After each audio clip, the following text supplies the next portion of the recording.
देख रहे हैं आप और मैं हूं प्रियंका आपके साथ। अब से कुछ देर पहले नेताजी सुभाष चंद्र बोस की 125वीं जयंती के मौके पर ममता बनर्जी से लेकर प्रधानमंत्री नरेंद्र मोदी नेताजी को सम्मान देने के लिए पश्चिम बंगाल के अंदर ताल ठोकते नजर आ रहे थे। लेकिन इसी बीच में एक बड़ा सियासी तूफान पश्चिम बंगाल में आ गया है। वो इसलिए पश्चिम बंगाल में चुनाव नजदीक है और ऐसे में ममता बनर्जी कह रहे हैं कि बाहरी लोग क्या जाने पश्चिम बंगाल के महापुरुषों के बारे में। लेकिन प्रधानमंत्री नरेंद्र मोदी ने भी पश्चिम बंगाल की सरकार को छोड़कर नेताजी के बारे में बहुत सारी बातें कही। लेकिन सबसे बड़ा बवंडर का कारण बना आज ममता बनर्जी का नाराज हो जाना। जी हां, पश्चिम बंगाल के अंदर एक सियासी मंच पर ममता बनर्जी ने भाषण देने से ही इनकार कर दिया। और तो और उनकी नाराजगी का कारण भी अगर आप जानेंगे तो आपको लगेगा कि शायद ममता बनर्जी भूल गई चुनावों के समय इतना गुस्सा ठीक नहीं है। बड़ी खबर इस समय की यह है कि आज अब से कुछ देर पहले जब प्रधानमंत्री नरेंद्र मोदी को अपना संबोधन देना था, उससे पहले मंच पर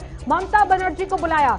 लेकिन ममता बनर्जी को इतना गुस्सा आया कि उन्होंने बोलने से ही मना कर दिया, क्योंकि इस दौरान बीजेपी के समर्थक हूटिंग कर रहे थे, जय श्री राम के नारे लगाए जा रहे थे, जिसकी वजह से ममता बनर्जी नाराज हो गई। उन्होंने कहा कि सरकारी कार्यक्रम है, ये कोई पार्टी का प्रोग्राम नहीं है, इस तरह की हरकतें अच्छी नहीं लगती हैं, शोभा नहीं देता इस तरह की नारेबाजी करना।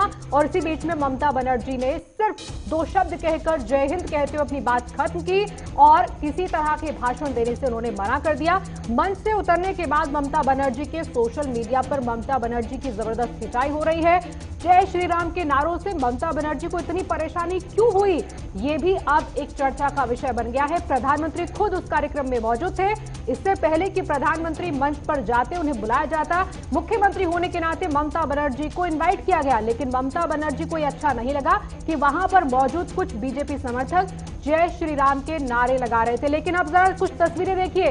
इस कार्यक्रम से ठीक पहले जब सब कुछ ठीक था, तब ममता बनर्जी ने एक लंबी पदयात्रा निकाली। नेताजी सुभाष चंद्र बोस की 125वीं जयंती पर उन्हें श्रद्धांजलि देने के मकसद से यह पदयात्रा निकाली गई थी। इसके बाद एक रैली के जरिए बहुत सारी चीजें ममता बनर्जी ने पश्चिम बंगाल में कोलकाता से खासकर कही।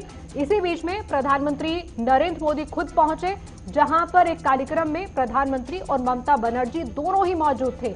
यहीं पर ममता बनर्जी जब मंच पर जाती है तो उन्हें गुस्सा आया। उसके बाद प्रधानमंत्री नरेंद्र मोदी ने अपना संबोधन दिया और नेताजी को याद करते हुए जाहिर किया कि पश्चिम बंगाल से जितने भी महापुरुष हुए हैं, अगर उन्हें याद किया जाता है तो कुछ अच्छी चीजें हैं जो हमें भूलनी नहीं चाहिए।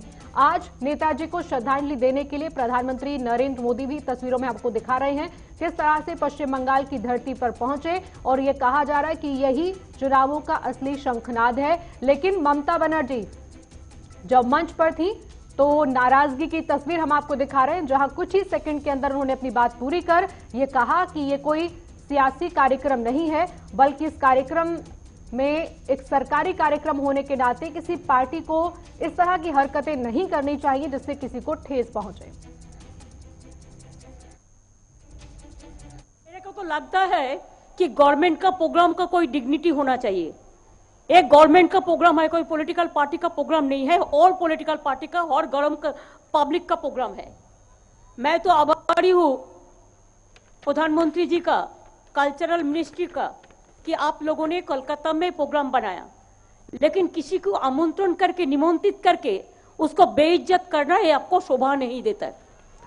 मैं फिर आप लोगों को कहेंगे, यही on protest of that I am not telling anything. जय हिंद, जय बांग्ला। तो ममता बनर्जी ने कुछ चंद शब्दों में यह जाहिर कर दिया कि वो दरअसल जिस इरादे से आई थी और जिस कार्यक्रम के लिए उन्हें बुलाया गया था, उस कार्यक्रम में अगर किसी पार्टी को लगता है कि ऐसी नारेबाजी करने से उनकी बात ज्यादा होगी तो उन्हें अच्छा नहीं लगा कि सरकारी कार्यक्रम में पार्टी हावी हो जाए या उनके समर्थक चिल्लाएं।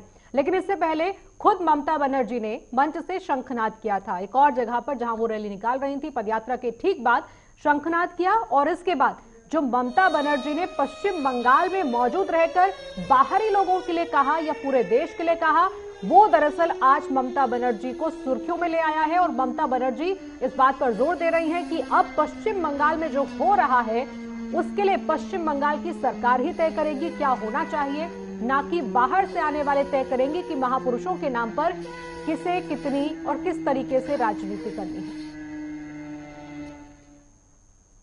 अब जरा जल्दी से आपको बताते हैं, इससे पहले ममता बनर्जी कह क्या रही थी मंच से। बड़ी बातें ये हैं कि केंद्र सरकार नेताजी के जन्मदिन को यानी कि 23 जनवरी पर राष्ट्रीय अवकाश क्यों नहीं घोषित कर रही है। अगर नेताजी को इतना ही ज्यादा सम्मान देना चाहती है सरकार तो एक काम करे, राष्ट्रीय अवकाश घोषित किया जाए इस दिन। केंद्र सरकार ने योजना आयोग को ही खत्म कर दिया, इसकी जगह पर नीति आयोग ले आए और इसके साथ साथ नेताजी ने आजाद हिंद फौज बनाई तो उसमें गुजरात, बंगाल, तमिलनाडु यानी कि सभी जगह के सभी समुदाय के लोग थे। लेकिन उन्होंने कहा कि मौजूदा जो पार्टी सत्ता में बैठी है वो दरअसल बांटने की राजनीति कर रही है, नेताजी जबकि बांटने की राजनीति के ही खिलाफ थे। ये आज बीजेपी भूल रही है। नेताजी को श्रद्धांजलि देते हुए भी, उन्हें याद करते हुए भी कुछ बातें ऐसी हैं जो नहीं भूलनी चाहिए। बंगाल में नेताजी सुभाष चंद्र बोस यूनिवर्सिटी हो, जय हिंद वाहिनी का गठन किया जाएगा, ऐसे वादे ममता बनर्जी ने आज मंच से किए हैं। हम एक आजाद हिंद स्मारक भी बनाएंगे। नेताजी के नाम पर स्मारक क्यों नहीं बन सकती हैं, क्यों पहल नहीं हो रही है? अब ममता बनर्जी इसे आगे बढ़ाएंगी, उनके नाम पर आजाद स्मारक बनवाएंगी। हम दिखाएंगे कि इस काम को कैसे किया जाता है। उन्होंने तंज भी कसा कि बहुत सी इमारतें हैं, बहुत सारे नेताओं के नाम पर स्मारक बनाई जा रही हैं, महापुरुषों के नाम पर बनाई जा रही है, फिर नेताजी के नाम पर क्यों नहीं? केंद्र सरकार मूर्तियों और नए संसद परिसर पर हजारों करोड़ रुपए खर्च कर रही है, तब उन्हें नेताजी की याद नहीं आ रही है। बल्कि उन्होंने कहा कि भारत में 4 रोटेटिंग राजधानी होनी चाहिए, सिर्फ दिल्ली ही देश की राजधानी क्यों है, उन्होंने सवाल उठाया और मांग की कि कोलकाता को राजधानी बनाइए। और भी कुछ जगहों के नाम उन्होंने लिए जिसमें 4 जगहों का जिक्र किया गया। अंग्रेजों ने कोलकाता में रहते हुए पूरे देश में राज किया था, देश में सिर्फ एक ही राजधानी क्यों है? ये तमाम बातें हैं जो अपनी पदयात्रा के बाद रैली के जरिए आज पश्चिम बंगाल के अंदर ममता बनर्जी ने कही। फिलहाल तमाम मेहमान हमारे साथ जुड़े हैं इसी पर चर्चा के लिए कि क्या नेताजी के भरोसे, नेताजी के नाम पर ही पश्चिम बंगाल को फतेह करने की तैयारी चल रही है। कई महापुरुष हैं जिनको जोड़कर कार्यक्रम आयोजित किए जा रहे हैं, तो पश्चिम बंगाल में क्या चुनाव इसी तरह चलेगा, इसी पर बातचीत करेंगे। खेमचंद शर्मा जी हमारे साथ हैं, बीजेपी से हमारे साथ आ गए हैं। खेमचंद जी बहुत बहुत स्वागत है। गौरव जैन कांग्रेस से हमारे साथ है, गौरव जैन जी आपका भी स्वागत है। डॉक्टर दयाशंकर जी हैं हमारे साथ टीएमसी से, दयाशंकर सिंह जी बहुत बहुत स्वागत है। मेरा पहला सवाल डॉक्टर दयाशंकर सिंह जी आप ही से है। पश्चिम बंगाल के अंदर बहुत कम होता है कि ममता बनर्जी या बीजेपी का टकराव ना हो, लेकिन ये तो आपने बड़ी कड़वी याद मंच पर आज जताई है जो आज हुआ है। पश्चिम बंगाल में एक सियासी मंच पर जाकर सरकारी कार्यक्रम में जितना ममता बनर्जी ने चंद लाइनों में बोला वो ये बताने के लिए काफी था कि ममता बनर्जी को अच्छा नहीं लगा कि वहां हूटिंग हो रही थी, लेकिन वहां पर बात ही ना रखना अपनी और ये कह देना कि इससे ज्यादा कुछ नहीं कहना है। आपको नहीं लगता कि इससे आप ये जाहिर कर रहे हैं कि आपको प्रॉब्लम है एक नारेबाजी से और जय श्री राम से? देखिए, कोई नारे से या किसी से किसी को कोई पाबंदी नहीं है, कोई दिक्कतें नहीं है, लेकिन मंच और माहौल क्या है, हम कहीं क्यों इकट्ठा हुए हैं, क्या मेरा उद्देश्य है। हम लोग देश नायक दिवस के रूप में माननीय नेताजी को जन्मदिन के अवसर पे इकट्ठा हुए हैं, उनके बारे में ही वर्णन गान होती, उनको उनके लिए सच्ची श्रद्धांजलि होती, लेकिन लोग राजनीतिक माहौल बनाने लगते हैं। अगर किसी को आपने बुलाया है तो वहां पे देश नायक दिवस के रूप में नेताजी के सम्मान के लिए, नेताजी के ऊपर बातें होनी चाहिए, नेताजी का के लिए ही नारे लगने चाहिए। हर मंच पे आप पहले भी आपके चैनल के माध्यम से कई बार कहा जा चुका है कि पूजा पाठ करने की विषय दूसरी है। हमारे जो आदि अनादि काल में हमारे जो संस्कृति के माध्यम से हमें जो चीज सिखाया गया है, पूजा कहाँ करनी चाहिए, नहीं करनी चाहिए, सबको ज्ञान है। आप जहां भी जाओ, क्या काम कर रहे हो आपको खुद नहीं पता, वहां पे नारेबाजी आप करते हो कि ये तो न तो जनता के हित में है, न तो देश के हित में है। किसी भी ऐसे अवसरों पे ये सब शोभा नहीं देता है। और रही बात तो नेताजी को तभी श्रद्धांजलि उचित होगी, देश को आजादी दिलाने में उन्होंने इतना बड़ा संघर्ष किया, अपना जीवन दान दिया। अगर राष्ट्रीय अवकाश घोषित किया जाए आज के उनके जन्मदिन के दिवस पे तो जनता के हित में होगा। लेकिन एक चीज तो बताइए, जैसे ममता बनर्जी ने 2 लाइनें कहकर वहां से निकलना बेहतर समझा, जो बातें उन्होंने कही उतनी बातों में समझ में आ रहा था कि आपका मकसद क्या है, लेकिन उससे भी 2 कदम आगे बढ़कर उन्होंने मंच पे भाषण ही नहीं दिया। ये तो बता रहा है कि आपको महापुरुषों के ऊपर आयोजित होने वाले कार्यक्रम में क्या हो रहा है उससे शायद मतलब नहीं है। मतलब इस बात से है कि कोई किसी पार्टी का कार्यकर्ता ऐसी नारेबाजी क्यों कर रहा है, और ये पहली बार नहीं हुआ है जिसे आप नकार देंगे।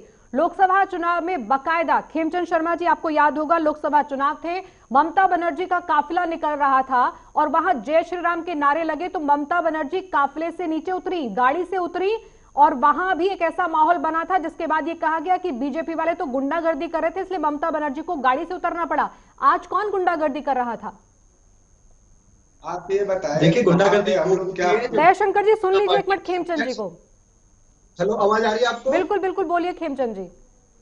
देखिए गुंडागर्दी वो होती है जब भारतीय जनता पार्टी के अध्यक्ष बंगाल में जाते हैं और उनके काफिले में पत्थरबाजी होती है। और भारतीय जनता पार्टी के अलग अलग एरिया में जब आप कह सकते हैं हमारे लोग जनता के बीच जाते हैं तो उनमें पत्थर भिजवाए जाते हैं, इसको गुंडागर्दी कहते हैं। अगर नारेबाजी हो रही है, अगर जनता अपने इमोशन को प्रदर्शित करती है, इसको गुंडागर्दी। हाँ, हमारी जो दीदी है उनको जय श्री राम से दिक्कत है क्योंकि उनको पर्टिकुलर वर्ग को खुश करना है। एक वो पर्टिकुलर धर्म की राजनीति करती हैं और उन्हीं लोगों को करोड़ों की संख्या में उन्होंने बांग्लादेश से हमारे पश्चिम बंगाल में घुसा लिया है। उनकी वोटों की चिंता उनको है, उनके जो हार्डलाइनर्स है उनकी चिंता उनको है, उनको खुश रखना जरूरी है। भगवान राम से उनकी दुश्मनी हो गई है, जहां भी वो राम नाम सुनती है फ्रस्ट्रेट हो जाती है, परेशान हो जाती है। किसी ने उनके साथ बदतमीजी तो की नहीं, किसी ने उनके पत्थर तो फेंके नहीं, किसी ने उनके अंडे तो फेंके नहीं, किसी ने अभद्रता तो की नहीं, नारे तो लगाए। उनको अपनी बात रखनी चाहिए थी, लेकिन वो तो ऐसे गुस्सा हो गए कि वो हिंदू धर्म में पैदा नहीं हुई, वो किसी दूसरे धर्म में पैदा हुई और उनके सामने भगवान राम के नारे लगा के उनका अपमान कर दिया गया। इससे पता चलता, उनकी सोच पता चलती है, उनकी दूसरी राजनीति पता चलती है। और खेमचंद जी और भी सवाल लेंगे। गौरव जैन जी जल्दी से आपकी इस पर प्रतिक्रिया क्या है? नारेबाजी हुई तो क्या हो गया? ममता बनर्जी ने जवाब दिया वो काफी नहीं था, उसके ऊपर गुस्सा भी किया। जी देखिए, मैं मानता हूं कि आज सुभाष चंद्र बोस जी की जयंती है और उनको सच्ची श्रद्धांजलि हम तभी दे सकते हैं जब उनके जो सिद्धांत है उन पर चले।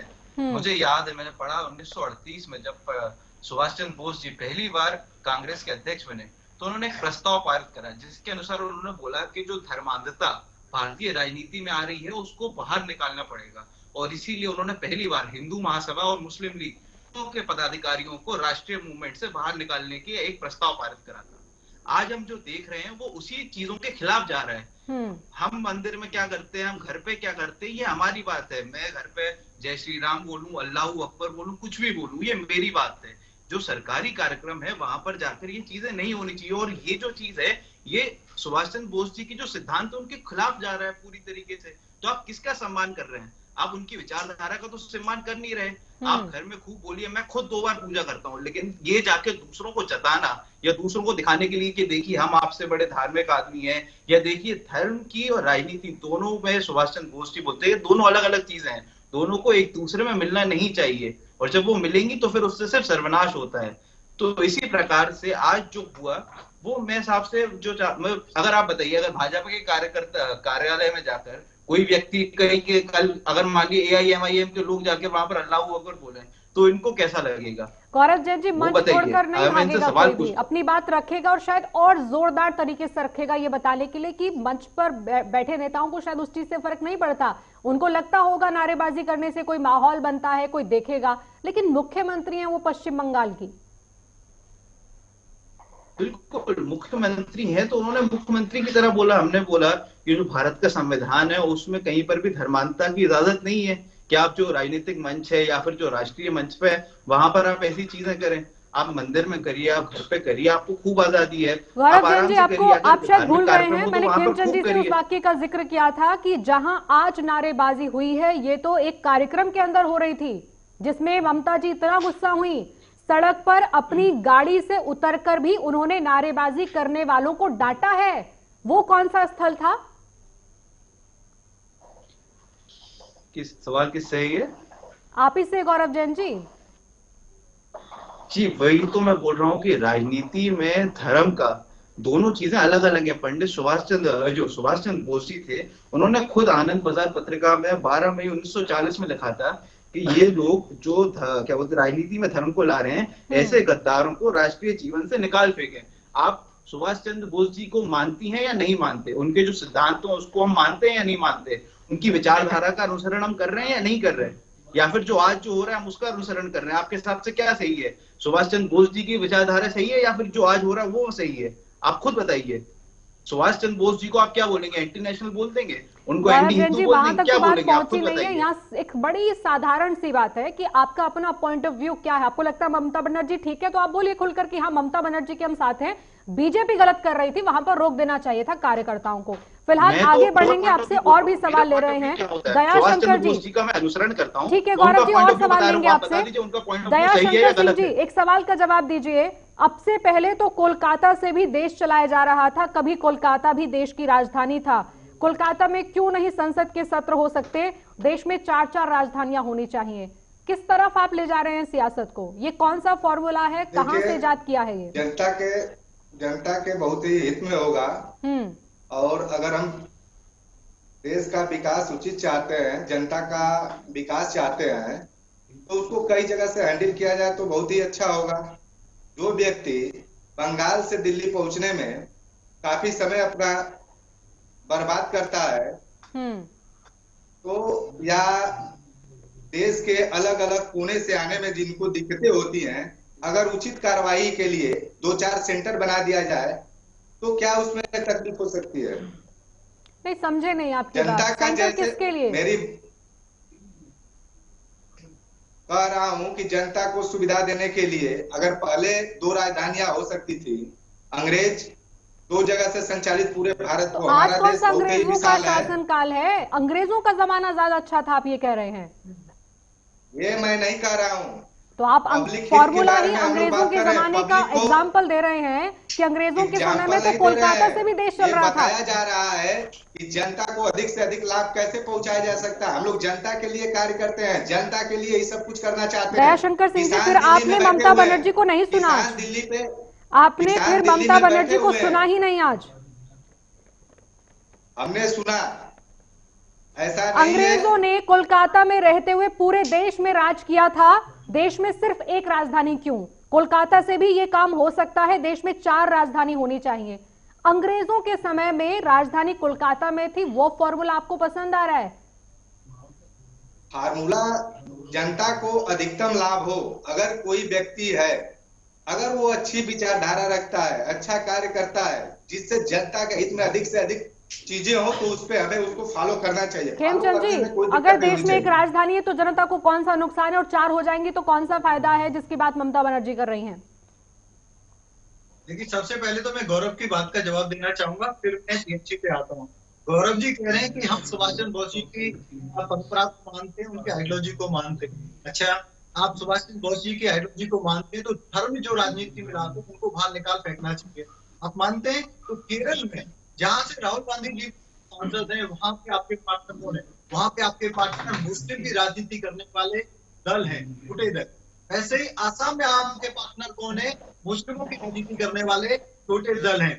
आप वहां पे राजनीति करते हो, वहां पे उनके साथ पार्टनरशिप करते हो। आप मानते हो कि राहुल गांधी गलत कर रहे हैं तो राहुल गांधी जी को कांग्रेस से निकाल फेंको, तो लोग समझ जाएंगे कि आप सुभाष चंद्र बोस की राजनीति करते हो, आप धर्म की राजनीति नहीं करते। आज कांग्रेस सबसे बड़ी सांप्रदायिक पार्टी है, जो जब मौका लगता है वो किसी तरह की राजनीति करती है, सांप्रदायिक राजनीति करती है और दूसरों पर आरोप लगाती है। दूसरी बात आती है टीएमसी की। टीएमसी इस समय बौखलाए हुई है, फ्रस्ट्रेटेड, उनको कुछ समझ में नहीं आ रहा। वो चाहते हैं मल्टीपल राजधानी हो। अरे हमारे यहाँ पे फेडरल सिस्टम है। फेडरल सिस्टम का मतलब क्या? सेंटर, सेंटर के बाद स्टेट। हर एक स्टेट की अपनी राजधानी है। में 3-3 सीएम हो सकते हैं, 3-3 सीएम हो सकते हैं। छोटे छोटे स्टेटों में, बड़े बड़े स्टेटों में 2-2, 3-3 सीएम हो सकते हैं। आप सीएम बना सकते हैं, जितना इच्छा हो स्टेट में उतना सीएम बना सकते हैं। राजधानी से क्या तकलीफ है आपको? संसद से कोई लेना देना नहीं है। आपको क्या कानून बनाता है? 20 स्टेट में आपको नहीं करता। दयाशंकर सिंह जी, आज आप कह रहे हैं देश में 4 राजधानी होनी चाहिए, कल कहेंगे 4 प्रधानमंत्री होने चाहिए। वो स्टेट के कानून बना, बीजेपी करती है ना, बीजेपी तो कई सीएम बना रखे हैं। नहीं, 4 राजधानी बनाकर कोई लाभ तो बताइए। सारी स्टेट के सेंटर सेंटर की राजधानी सभी स्टेट में खोलनी पड़ेगी, फिर तो हमारा जो देश है वो तो चल ही नहीं पाएगा। फिर हर जगह एक सिटी से दूसरी सिटी, दूसरी सिटी से तीसरी सिटी में ही सांसद घूमते रहेंगे, काम तो होगा नहीं। आपके पास अभी कोई ना कंक्रीट ना सत्ता पाने के लिए आपके पास सीएम बनाते रहिए, 2-2 4-4 5-5 सीएम बनाइए, लेकिन जनता का किससे लाभ होगा इस चीज पे आप काम मत करिए। उस पर ध्यान ना दें, पब्लिक को कैसे लाभ पहुंच सकता है डायरेक्ट, इस पे आप काम नहीं करिए। करवाते हो अपने नेताओं को लाभ देने के लिए सीएम का जो लालीपाप है सबको बांटते रहिए। आप भी बन जाओ, खेमचंद जी एक मिनट दे दीजिए। ठीक है खेमचंद जी, आपने अपनी बात रखी। दयाशंकर सिंह जी, छोटी सी बात बताइए जरा, राजधानी में संसद चलेगी, संसद में लोग नहीं आते हैं, सांसद आते हैं, उससे क्या लोगों का फायदा होगा ये आप समझा नहीं पा रहे हैं। देश में 4 जगहों पर 4 हिस्सों में सांसद घूमते रहेंगे, काम कैसे करेंगे? काम करने के लिए अगर जिस समय पे जिनको जहां जाना है, एक सांसद भवन है वहां पे तो सांसद जा रहे हैं, लेकिन 4 बन जाते हैं तो क्या तकलीफ है? जहाँ पे भी अरे फायदा क्या है, 4 पे खर्चा होता है, संसद का इंफ्रास्ट्रक्चर बनाना पड़ेगा, संसद भवन बनाना पड़ेगा, सचिवालय बनाने पड़ेंगे, उसमें एक संसद तो अभी आज संसद दो भवन साल बन में रहा खर्चा है, कर रहे हैं, जब देश में एक पहले संसद भवन बन रहा है, उस पर आपको इतराज है, आप कह रहे 4 बना देना चाहिए। ये छोड़िए दयाशंकर सिंह जी, ये सिर्फ उलझाने वाली बात है, इससे ज्यादा कुछ नहीं है। वहाँ पे सरकार सिर्फ उलझाने का काम कर रहे हैं आप, इससे ज्यादा कुछ नहीं है। गौरव जैन जी, उपयोग नहीं है। गौरव जैन जी, नेताओं पर सियासत होगी, महापुरुषों को याद किया जाएगा। महापुरुषों के सहारे पश्चिम बंगाल फतेह होगा क्या इस बार? जी देखिए, ये जो पूरी तरीके से राजनीति चल रही है, इसमें कोई भी लोगों के पास लक्ष्य नहीं है। ये सिर्फ और सिर्फ लोगों की भावनाओं से खेल के, आप देखिए इनके एजेंडे पे क्या है। पिछले बार भी जब चुनाव हुआ तो बड़े बड़े वायदे करे गए थे कि हम ये को निकालेंगे, फाइल निकालेंगे, इस फाइल के थ्रू इसको हम दोषी बनाएंगे, हम ऐसी पर्दाफाश करेंगे। क्या हुआ उन फाइलों का? आप बताइए कौन सा नया सत्य सामने आया? ये सिर्फ और सिर्फ पूरे टाइम इन्हें बंगाल नहीं दिखता बीजेपी को, और जो टीएमसी है वहां पर भगवान जाने कि इनका रूल कैसा चल रहा है। आप देखिए दोनों को, अगर ये सही से वहां पे कानून व्यवस्था होती, आज आप देखिए जेपी नड्डा जी की वहां पे गाड़ी पे हमला हुआ तो कैसे बीजेपी के सारे लोग वहां पे चिंतित हो गए, और जब 70 से ज्यादा किसान वहां मर गए, एक भी बीजेपी के व्यक्ति ने या एक भी सांसद ने या हमारे खुद प्रधानमंत्री मोदी ने ट्वीट करा, वहां पर तो सिर्फ हमला हुआ था, वहां पर तो 70 लोग मर गए, उनके ऊपर क्यों कोई चर्चा नहीं करता? क्यों बीजेपी के लोग उस पर चुप हैं? तो सिर्फ और सिर्फ ये जो महापुरुषों का बात करते हैं, और ये मैं बता दूं, जिस दिन बीजेपी के लोग सुभाष चंद्र बोस जी की किताबें पढ़ लेंगे, उनकी ऑटोबायोग्राफी पढ़ लेंगे, ये खुद उनसे नफरत करने लगेंगे, क्योंकि सुभाष चंद्र जी की जो पूरी आइडियोलॉजी थी वो हिंदू महासभा और मुस्लिम लीग दोनों के खिलाफ थी।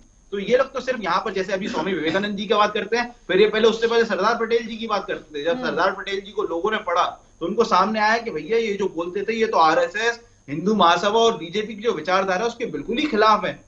तो फिर लोगों को समझ में आया कि नहीं, कि इसकी सच्चाई क्या है। उसी प्रकार से सुभाष चंद्र बोस जी ने कांग्रेस अध्यक्ष रहते हुए जितने कड़े फैसले हिंदू महासभा और मुस्लिम लीग के खिलाफ लिए थे, उतने किसी ने भी नहीं लिए थे, सरदार पटेल जी ने भी नहीं लिए थे। और जिस दिन ये 1938 में लिखी हुई वॉल्यूम 2 पढ़ लेंगे उनकी ऑटोबायोग्राफी की, उस दिन ये खुद बहस करना बंद कर देंगे बीजेपी के लोग। नहीं, लेकिन इससे क्या हासिल हो रहा है? ममता बनर्जी कह रही हैं वो ज्यादा जानती हैं, वहां के जितने भी उनकी उस धरती से आते हुए महापुरुषों पर तो अधिकार लगभग वहां की पार्टी का होना चाहिए। इससे क्या हासिल होगा? देखिए, महापुरुषों की जो बात है, महापुरुषों के सिद्धांतों का अनुसरण करना चाहिए, जो बीजेपी तो सरासर बिल्कुल कर ही नहीं रही है, और टीएमसी को भी सिर्फ चुनाव के वक्त वो याद आते हैं।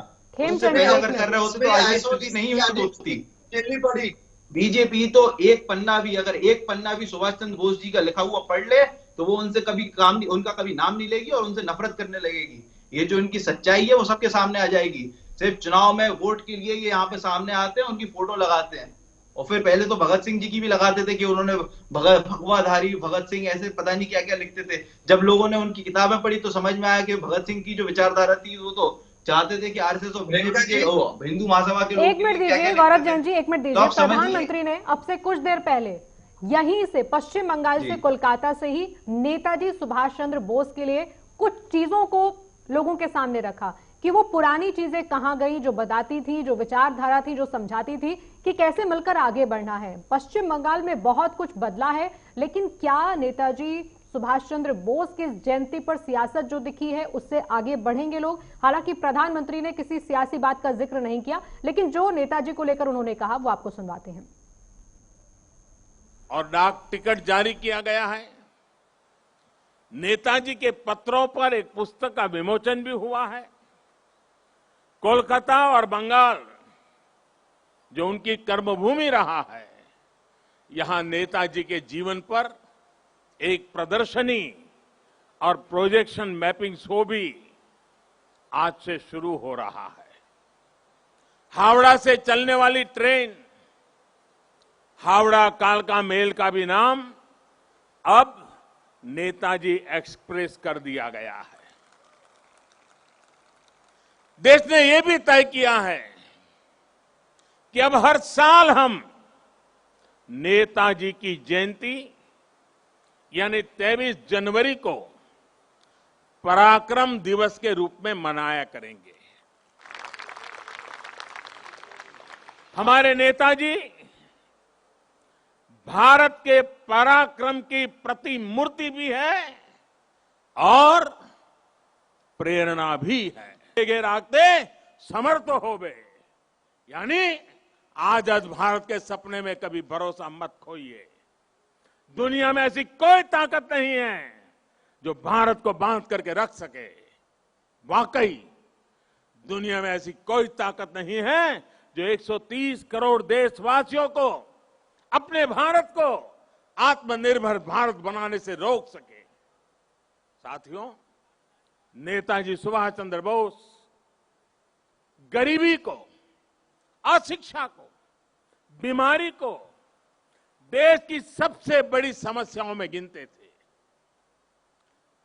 सुभाष बाबू कहते थे, आमादेर सबसे बड़ो जातीय समस्या होलो दारिद्र्य असी कखा रोग वैज्ञानिक उत्पादन। जे समस्यार समाधान होवे केवल मात्र सामाजिक भावना चिंता द्वारा। अर्थात हमारी सबसे बड़ी समस्या गरीबी, अशिक्षा, बीमारी और वैज्ञानिक उत्पादन की कमी है। इन समस्याओं के समाधान के लिए समाज को मिलकर जुटना होगा, मिलकर प्रयास करना होगा। तो ये तो बात हुई पश्चिम बंगाल की। अब सभी मेहमानों का बहुत बहुत शुक्रिया। खेमचंद जी आपका भी, गौरव जैन जी आपका भी, डॉक्टर दयाशंकर